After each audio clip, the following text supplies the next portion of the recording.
I think some of the highlights of the last 6 years that I've been at the Mail and Guardian, for me, are our digital progress. So I'm very proud of the fact that we have won a whole bunch of inaugural awards that essentially were created because of journalism that the Mail and Guardian was pioneering. So we were first ever winners of the CNN African Journalists of the Year Award for Digital, first ever Sikavila Multi-Platform Award, and I think that's something I'm very proud of because it means that we've been pioneering and at the forefront of the new kind of journalism.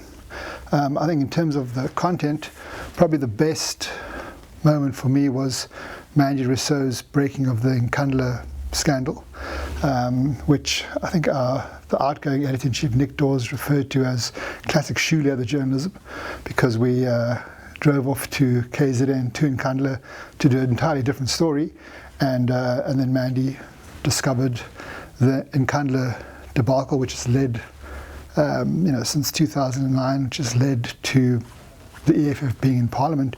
You could say if you were crazy.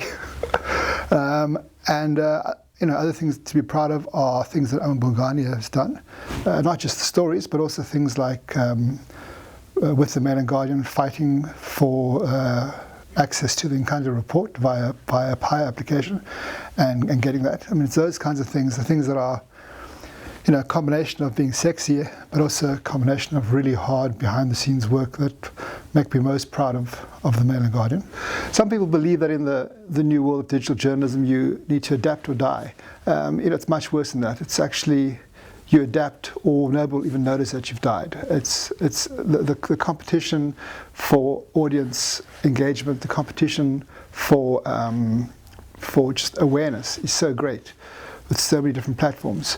The way the M&G has gone about it has been to embrace all the platforms going forward and to make sure that we've distilled the journalistic impulse behind all those platforms. So we've big on social media. We've embraced all the social media platforms. The Mail and Guardian was the first African newspaper to have a Kindle edition. In fact, we were so ahead of the game that there was no section for Africa. We had to go under international. I think, were the first paid-for iPad edition. All those things that you have to try. Some of them have been successful, some of them haven't. You just never know. And I think that's one of the problems that bedevils media companies in South Africa and in Africa. You cannot afford to do everything. The problem with digital journalism is that, unlike what people believed 10 years ago, it's way more expensive than print journalism, way more. You need way more people, you need way more people invested at different times. It's a whole new world out there, and it's a very expensive world.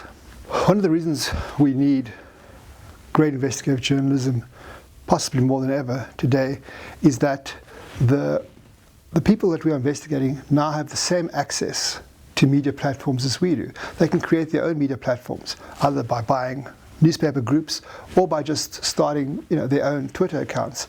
So there's a whole lot of competition for meaning. So you really need your journalism to be utterly solid and to be able to back it up entirely.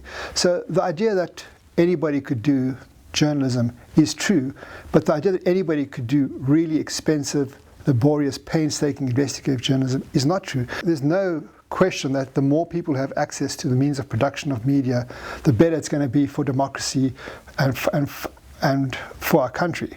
But at the same time, that does bring with it the fact that if there's so much journalism out there, how do you ascribe authority and accuracy to those bits of journalism? And that's why brands are still very important. Brands like the Mail and Guardian and other newspaper brands, they're very important because you know that there's an edifice behind that story that has fact-checked it, that has made sure it's accurate, and that is willing to take the pain of taking that story forward. Looking towards the future, the sad thing about, and also the most exciting thing about journalism today, is that the past has almost no relevance to the future, and very little to the present. So the kind of journalism the Mail and Guardian does now, and the kinds of platforms we have to do our journalism on, and our relationships with our audiences have changed so dramatically in the last few years. It's quite a scary place to be in, because there's no guarantee that great investigative journalism will survive in the ways we know it. There are so many opportunities for it to thrive, but the crucial problem is always going to be, how do you operate with legacy costs and a legacy media framework in the new environment.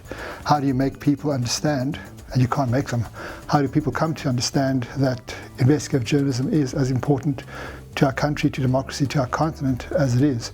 That's going to be the great challenge going forward.